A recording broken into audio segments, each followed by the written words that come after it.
Sir నిన్న ఏదైతే దేశం మొత్తం ఎదురు చూసిన రీఆర్గనైజేషన్ బిల్లు కానీ అటు పక్కన ఎంతోమంది మహిళలు ఎదురు చూసిన మహిళా బిల్లు మళ్ళీ కాకుండా పాస్ కాకుండానే వాయిదా పడింది. దాన్ని ఎలా చూడతాడు? నిజంగానే ఎవరు దీన్ని వెనక పంపించడానికి కారణం ఎవరు అంటారు? దానికి అసలు ఏం జరిగిందంటారు? కేంద్ర ప్రభుత్వం హడావిడిగా ఈ బిల్ తీసుకురావడం, మహిళా రిజర్వేషన్ బిల్తో పాటు డీలిమిటేషన్ బిల్ని కూడా అటాచ్ చేసి పార్లమెంట్లో పెట్టడం రెండోది. మూడో కారణం ఏంటంటే అన్ని పార్టీలని పిలిచి దాని మీద సమగ్ర వివరణ ఇవ్వకపోవడం, నేషన్ని సరిగా అడ్రస్ చేయకపోవడం, ఎమ్మెల్యేలు ఎంపీల్లో కూడా దీని మీద పూర్తి అవగాహన కల్పించలేకపోవడం, ఇవన్నీ కూడా ముఖ్య కారణాలు నిన్న ఈ బిల్ని కాంగ్రెస్ కూటమి యొక్క అభ్యర్థులు వ్యతిరేకంగా ఓటేసి ఈ బిల్ని విరిగిపడేట్టు చేయడానికి ప్రధాన కారణమని నేను భావిస్తున్నాను. అంటే ఇక్కడ మహిళా బిల్లుకు సంబంధించిన ప్రధానమంత్రి గారే, సాక్షాత్ ప్రధానమంత్రి గారే నేషనల్కి అడ్రస్ చేసిన పరిస్థితి, మళ్ళీ ఒక పక్క అమిత్ షా గారు కూడా పార్లమెంట్ సాక్షిగా మళ్ళీ చెప్పిన పరిస్థితి, అయినా ఎందుకని మహిళా బిల్లు మీద అవ్వకుండా వెళ్ళిపోయిందంటారు? అంటే డీలిమిటేషన్ మూలనే దీన్ని కూడా రెండు కలిపి ఉండటం మూలనే పోయిందంటారు. ఇక్కడ ఈ 131 సవరణ అనేటువంటి బిల్లు డీలిమిటేషను, మహిళా రిజర్వేషన్ రెండు కలిపి పెట్టడం వలన ఫస్ట్ కాంగ్రెస్ మహిళా రిజర్వేషన్కి సపోర్ట్ చేస్తాము, ఈ బిల్లుకి మేము కూడా అంగీకరిస్తున్నామని చెప్పినప్పటికీ ఖర్గే గారు అధ్యక్షులు, కానీ ఈ రెండు ఒకదానితో ఒకటి కలిపి పార్లమెంట్లో బిల్లు పెట్టడం వలన వాళ్ళు డీలిమిటేషన్ వ్యతిరేకంగా ఓటేయడం జరిగింది. దాంతోపాటు ఈ మహిళా బిల్లు కూడా పాస్ కాకుండా వీగిపోవడం జరిగింది. మరి ఇవాళ అయితే మళ్ళీ కేంద్ర క్యాబినెట్ మీటింగ్ జరగబోతుంది, దాంట్లో ఏం రావచ్చు అని ఆలోచించవచ్చు. నిన్న కిరణ్ రిజిజు గారు, కేంద్ర మంత్రి గారు ఒక స్టేట్మెంట్ ఇచ్చారు. మహిళా బిల్ ఏదైతే ఉందో, రిజర్వేషన్ ఉందో 33%, ఆ బిల్లు ఆల్రెడీ పాస్ అయిపోయింది. దాన్ని ఇంప్లిమెంట్ చేయడం కోసం మేము ఈ కొత్త సవరణ తీసుకొచ్చాం. ఈ బిల్లు వీగిపోయింది అంటే అర్థం మహిళా రిజర్వేషన్ లేదని కాదు, మహిళా రిజర్వేషన్ ఆల్రెడీ ఉంది. దాన్ని ఇంప్లిమెంట్ చేయడం కోసం ఈ బిల్లు పెట్టాము. సో దీని మీద భేదాభిప్రాయాలు వచ్చాయి. ఈరోజు క్యాబినెట్ మీటింగ్ జరుగుతుంది, దాంట్లో కూలంకషంగా చర్చించి ఈ మహిళా బిల్లుని ఎలా ముందుకు తీసుకెళ్ళాలి ఇంప్లిమెంటేషన్కి అనే దాని మీద ఇవాళ నేను అనుకోవటం క్యాబినెట్ మీటింగ్లో విస్తృతంగా చర్చ జరుగుతుంది అనుకుంటున్నాను. అలాగే దేశ ప్రజలందరికీ కూడా దాని వివరణాత్మక ఎక్స్ప్లెనేషన్ ఇస్తారని నేను అనుకుంటున్నాను ఈరోజు. అంటే మరి అంటే దీంట్లో బేసిక్గా ఇప్పుడు చూసుకుంటే రీఆర్గనైజేషన్ ఏదైతే ఉందో దానికి సంబంధించిన దాంట్లో మేజర్ ప్రధాన అడ్డంకి సీట్లు తగ్గుతున్నాయి సౌత్కి నార్త్కి అనేది మేజర్ అడ్డంకిగా ఉందని చెప్పి సౌత్లో ఉన్న డిఎంకే లాంటి పార్టీలు అబ్జెక్షన్ చేసిన పరిస్థితి, దానికి కూడా వాళ్ళు మాట్లాడిన పరిస్థితి. ఎలా చూడొచ్చు? నిజంగానే 50% రావటం తప్పు అంటారా? అంటే 34కి ఇప్పటికి 29కి మధ్యలో ఉన్న గ్యాప్ను ఎలా పూరిస్తారని రేపు అనుకోవచ్చు. కేంద్రం ఏం చెప్తుందంటే జనాభా ప్రాతిపదికన కాదు, ఇప్పుడున్న సీట్లకి 50% పెంచుతాము, లోక్సభ సీట్లు అలాగే రాష్ట్రాల్లో అసెంబ్లీ సీట్లు పెంచుతామని చెప్తుంది.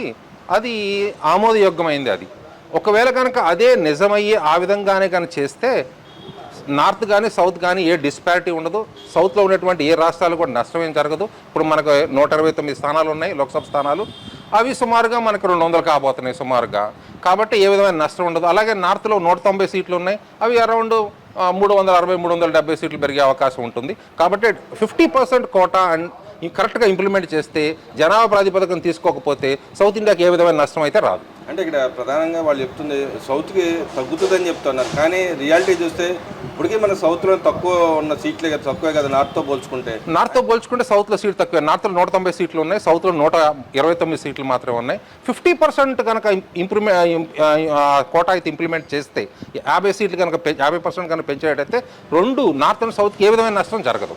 అలా కాకుండా జనాభా ప్రాతిపదికన కనుక తీసుకొని కనుక చేస్తే నార్త్కు బాగా అడ్వాంటేజ్ ఉంటుంది, సీట్లు బాగా పెరుగుతాయి. ఎందుకంటే గత 20-30 సంవత్సరాల్లో జనాభా రేటు బాగా పెరిగింది నార్త్లో. సౌత్లో ఫ్యామిలీ ప్లానింగ్ బాగా ఇంప్రూవ్మెంట్ చేయడం వలన జనాభా యొక్క సంఖ్య బాగా తగ్గిపోయింది. జనాభా ప్రాతిపదికన మాత్రం కనుక తీసుకుంటే మాత్రం సౌత్ ఇండియాకి బాగా తీవ్ర నష్టం జరుగుతుంది. వీళ్ళ యొక్క పలుకుబడి రేపు పార్లమెంట్లో చెల్లే అవకాశం ఉండదు. అందుకే చాలా పార్టీలు ఈ విషయంలో భయపడుతున్నాయి. 2029లో 50% సీట్లు పెంచినా 2034లో జనాభా ప్రాతిపదికన చేయొచ్చు అనేటువంటి భయంతో ఈ కాంగ్రెస్ అలాగే మన సౌత్ ఇండియాలో ఉన్నటువంటి డిఎంకే పార్టీ కానీ లేకపోతే వెస్ట్ బెంగాల్లో ఉన్న మమతా పార్టీ కానీ ఈ బిల్లును తీవ్రంగా వ్యతిరేకిస్తున్నాయి. అంటే ఇక్కడ మనం చూసుకుంటే ఇది రాజకీయ లబ్ధిలో గేమ్గా పార్ట్ అయిందంటారు, లేకపోతే వాస్తవంగా బీజేపీ గవర్నమెంట్ ఎన్డీఏ గవర్నమెంట్ తీసుకొచ్చిందంటారు?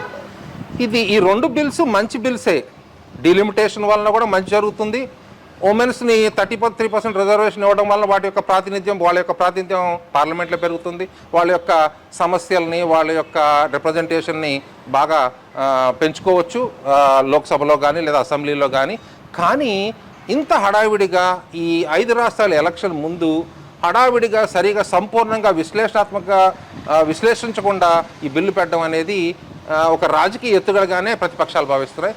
కొంతమంది ప్రజల అభిప్రాయం కూడా ఏంటంటే ఇంత హడావిడిగా చేయడం ఈ క్రెడిబిలిటీ పొందడం కోసం 5 ఎలక్షన్స్లో, ఈ 5 రాష్ట్రాల ఎలక్షన్స్లో ఓట్ బ్యాంక్ని గెయిన్ చేసుకోవడం కోసం చేస్తున్నారనేది అభిప్రాయం ఉంది. అంటే ఇక్కడ వీళ్ళ ఆరోపణ అది కానీ బీజేపీ ఆరోపణ మాత్రం మేము ఆల్రెడీ ముందే చెప్పుంచాం కదా, మేము పలానా బిల్లు పెడుతున్నాం అని చెప్పే విషయం చెప్పుంచాం కదా, హడావుడే ఉందని వాళ్ళు మాట్లాడచ్చు కదా ఇక్కడ.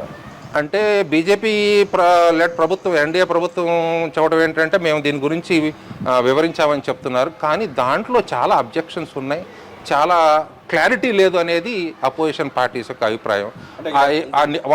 ఏవైతే క్లారిటీ లేని విషయాలు ఉన్నాయో అవి వీళ్ళు అపోజిషన్ వాళ్ళు అరైజ్ చేస్తే, వాళ్ళు కనుక నివృత్తి చేస్తే ఈ బిల్ని ముందుకు తీసుకెళ్ళచ్చు. అదేవిధంగా డీలిమిటేషన్లో యాక్చువల్గా అంతకుముందు కమిటీలో ఎవరైతే ఉన్నారో మెంబర్లు ఉన్న వాళ్ళకి ఏం ఓటింగ్ హక్కు ఉండదు, ఓన్లీ చైర్మన్ ఆ లెవెల్లో ఉన్న వాళ్ళకి వాళ్ళ వరకు హక్కు ఉంటుందని చెప్పి గతంలో చేసిన డీలిమిటేషన్ వ్యవహారంలో మనం చూసిన పరిస్థితి. ఇప్పుడు వీళ్ళు మార్చమని దానికి మార్చలేదు కాబట్టి ఇలా అయ్యి ఉండొచ్చు అంటారా? అంటే యాక్చువల్గా ఈ డీలిమిటేషన్ కమిషన్ని ప్రెసిడెంట్ అపాయింట్ చేస్తాడు విత్ స్పెషల్ యాక్ట్తో. రిటైర్డ్ జడ్జి, అలాగే state election commissioners, central election commissioner మెంబర్లుగా ఉంటారు. వాళ్ళకు కూడా ఓటింగ్ సిస్టమ్ పెట్టి, అలాగే ఏదన్నా అబ్జెక్షన్స్ ఉంటే కోర్టులో సవాల్ చేసే విధంగా కనుక ఉంటే అందరికీ సమప్రాధాన్యత ఓటింగ్ ఇవ్వగలిగితే ఈ కమిషన్ యొక్క శాంక్టిటీ బాగుంటుంది అనేది ప్రజలకు అభిప్రాయం, అలాగే రాజకీయ నాయకులకు అభిప్రాయం. ఆ ఓటింగ్ ఇస్తేనే బాగుంటుందని నా అభిప్రాయం. మరి ఇక్కడ రేపు పొద్దున మరి వీళ్ళు కనుక ఆ ఓటింగ్ ప్రస్తావన తీసుకొస్తే రేపు మళ్ళీ బిల్ పాస్ అయ్యే అవకాశం ఎంత మాత్రం ఉంటుంది, ఎప్పుడు లోపల పెట్టగలిగే అవకాశం ఉందంటారు ఇక్కడ? ఈ 2029 ఎలక్షన్కి అయితే అవకాశం అయితే కనిపించట్లేదు. మేబీ 2034 2034కి మళ్ళీ ఈ బిల్ తీసుకొచ్చి అప్పుడు ఇంప్లిమెంట్ అయ్యే అవకాశం ఎక్కువ కనిపిస్తుంది. అంటే అప్పుడు మరి మళ్ళీ జనాభా ప్రాతిపదికన మళ్ళీ ఏ క్రైటీరియా 2011 తీసుకుంటారా, ఇప్పుడు జరుగుతున్న సెన్సస్ ప్రకారం తీసుకుని ఎలా తీసుకోవచ్చు అంటారు? అప్పుడు ఇదే కాంగ్రెస్ ప్రభుత్వం 2009లో ఈ డిలిమిటేషన్ ప్రాసెస్ తీసుకొచ్చింది. అప్పుడు నెంబర్ ఆఫ్ సీట్లు పెంచలేదు కానీ పరిధులను మాత్రం మార్చింది, అస్తవ్యస్తంగా మార్చింది. దానికి ఒక చిన్న ఎగ్జాంపుల్ చెప్తాను మీకు. మల్కాజ్గిరి కాన్స్టిట్యున్సీ తీసుకుంటే సుమారుగా 32 లక్షల ఓటర్లు ఉన్నారు. అలాగే గాజియాబాద్ ఉత్తరప్రదేశ్ తీసుకుంటే అరౌండ్ 28 నుంచి 30 లక్షల మంది ఓటర్స్ ఒక లోక్సభకి కాన్స్టిట్యున్సీకి. చాలా కాన్స్టిట్యున్సీస్లో 5 లక్షల ఓటర్లే ఉన్నారు ఒక లోక్సభకి. ఎంత డిస్పారిటీ ఉందో చూడండి. డీలిమిటేషన్ అనేది బిల్లు మంచి బిల్లు, దాన్ని తీసుకురావడం వలన సమప్రాధాన్యత కలుగుతుంది లోక్సభలో కానీ అసెంబ్లీలో కానీ. ఆ బిల్లు కనుక నిక్కచ్చిగా రూల్స్ అండ్ రెగ్యులేషన్స్ ప్రకారం చేస్తే డెఫినెట్గా ఇది చాలా మంచి bill. As early as possible ఇది తీసుకొచ్చి ప్రజలకి సమ ప్రాధాన్యత ఇచ్చి నెంబర్ ఆఫ్ సీట్స్ పెంచి ఇది ప్రజల యొక్క అభిష్టాలకు అనుగుణంగా ప్రభుత్వాలు పనిచేసే విధంగా ఉపయోగపడుతుందని నా అభిప్రాయం. అంటే ఇక్కడ నార్త్ సౌత్ అనేది గతంలో నుంచి జరుగుతున్న చర్చ, ఇప్పటికైనా కనీసం దాంట్లో మార్పులు చేర్పులు వచ్చే అవకాశం ఎంత మాత్రం ఈ గవర్నమెంట్ ఇనిషియేటివ్ తీసుకోవచ్చు అంటారు? నాకు తెలిసినంత వరకు ఈ డిస్పారిటీ కంటిన్యూ అయ్యేటే కనిపిస్తూ ఉంది. 2034లో దీన్ని తీసుకొచ్చిన, ఆ ఎలక్షన్ తీసుకొచ్చిన 2026 2027 సెన్సస్ ఆధారంగా తీసుకుంటే నార్త్లో ప్రజలు జనాభా సంఖ్య ఎక్కువ, డెఫినెట్గా వాళ్ళకి ఎక్కువ సీట్లు వస్తాయి. సౌత్లో జనాభా చాలా తక్కువ సీట్లు వస్తాయి. No doubt south north disparity అయితే వచ్చేది, ఇదైతే రూపుమాపేటట్టు కనిపించట్లేదు. మరి గవర్నమెంట్లో ఉన్నప్పుడు కొత్తగా ఈ స్టేట్ గవర్నమెంట్, మన స్టేట్ గవర్నమెంట్ ఏమన్నా పిల్లల్ని ఎక్కువ మంది కనమని చెప్పి మరి ప్రతిపాదించింది. మరి దాని పరిస్థితి ఏంటంటారు? నిజంగానే ఆ దిశగా అడుగులు పడతాయి అంటారా? సార్, ఇవాళ మిడిల్ క్లాస్ నుంచి హయ్యర్ మిడిల్ క్లాస్ వరకు, లేదా ఎవరైతే బిలో పావర్టీ లైన్ ఉన్న వాళ్ళందరూ కూడా వీ హ్యావ్ టు అనేటువంటి ఆ సిద్ధాంతాన్నే ఫాలో అవుతున్నారు. ప్రతి కుటుంబం కూడా చదువుకున్న ప్రతి కుటుంబం కూడా ఏం ఆలోచిస్తుందంటే పిల్లలకి మంచి విద్య అందించాలి, ఆరోగ్యంగా ఉండాలి, మంచి ఫెసిలిటీస్ ఇవ్వాలి, వాళ్ళకి లగ్జరీస్ అందించాలని కోరుకుంటున్నారు. 2 కాదు 3 4 కనమంటే కనే స్థితిలో ఇప్పుడు ప్రస్తుత పరిస్థితులు అయితే లేదు. దాన్ని ఎవరు కూడా ఈ ఇంప్లిమెంట్ చేయడానికి ముందుకు రారు. అందరూ కూడా చిన్న కుటుంబం, సంతోషకరమైన కుటుంబం అనేటువంటి ఆ భావంతోనే ఉంటున్నారు. అదే విధంగా ఈ another 50 years or 100 years continue అవుతుంది. ఇంకా జనాభా తగ్గించుకునే ఆలోచనలో ఉన్నారు. ఇప్పుడు యువత యొక్క ఆలోచన ఏంటంటే 1 or none ప్రిన్సిపల్ మీద ఉన్నారు. అంటే చాలా మంది యువతకు కూడా పెళ్లికి సుముఖంగా లేరు, మాకు పలానా ఈ ఫెసిలిటీస్ ఉంటేనే మేము చేసుకుంటాం అనే స్థితికి చేరిపోయిన పరిస్థితి మహిళల్లో కానీ పురుషుల్లో కానీ. లైఫ్లో బాగా సెటిల్ కావాలి, బాగా డబ్బు సంపాదించాలి, లగ్జరీ లైఫ్ లీడ్ చేయాలి, వెల్ సెటిల్ అయిన తర్వాత చేసుకుందాం, సింగిల్గా ఉంటేనే బెస్ట్ అనేటువంటి ఆలోచనతో ఇప్పుడు యూత్ ఉన్నారు. వాళ్ళని ఈ సైకాలజిస్టు అలాగే కౌన్సిలర్స్ వాళ్ళని ఎడ్యుకేట్ చేయాల్సిన అవసరం ఉంది. కుటుంబ వ్యవస్థ ఎంత అవసరమో ఈ సమాజానికి ఎక్స్ప్లెయిన్ చేయాల్సిన అవసరం అయితే, అవగాహన కల్పించాల్సిన అవసరం అయితే ప్రభుత్వానికి ఉంది, అలాగే సైకాలజిస్టులది ఉంది, అలాగే ఈ మోటివేటర్స్ పర్సనాలిటీ డెవలప్మెంట్ వాళ్ళు కూడా వాళ్ళని ఎడ్యుకేట్ చేయాల్సిన అవసరం అయితే ఎంతో ఉందని నేను భావిస్తున్నాను. ఇక్కడ మనం చూసుకుంటే ఉమ్మడి అయితే కుటుంబ వ్యవస్థ విచ్ఛిన్నం అయిపోయిన తర్వాత మళ్ళీ దాన్ని మళ్ళీ వెనక్కి తీసుకురావడం ఎంత మాత్రం సాధ్యం అవుతుంది అంటారు? ఇక్కడ ప్రస్తుత పరిస్థితుల్లో మళ్ళా జాయింట్ ఫ్యామిలీస్కి వెళ్ళేదైతే చాలా కష్టమే అనిపిస్తుంది. అది ఒక ముగిసిన శకం అనుకోవచ్చు మనం. కాకపోతే ఏంటంటే అట్లీస్ట్ ఒక చిన్న న్యూక్లియర్ కుటుంబాలు ఉన్నా బాగానే ఉంటుంది. కానీ ఇప్పుడున్న యువత పెళ్లికి దూరంగా ఉంటున్నారు. 30-35 ఏళ్ళు వచ్చిన దాకా పెళ్లి చేసుకోవట్లేదు. ఆ తర్వాత పిల్లలు ఒక పెద్ద ప్రాబ్లం అవుతుంది. అలాగే ఈ భార్యాభర్తల మధ్య పొరపచ్చాలు వచ్చినప్పుడు పెద్దవాళ్ళు ఇంట్లో లేకపోవడం వలన, వాళ్ళని సరిచేసి సరి చెప్పేవాళ్ళు కూడా లేకపోవడం వలన ఈ కుటుంబ వ్యవస్థ చిన్నాభిన్నం అవుతుంది. విడాకులు పెరుగుతున్నాయి, డైవర్స్ కేసెస్ పెరుగుతున్నాయి, అలాగే ఆత్మహత్యలు పెరుగుతున్నాయి, అలాగే స్ట్రెస్తో మానసిక రోగాలకి గురవుతున్నారు.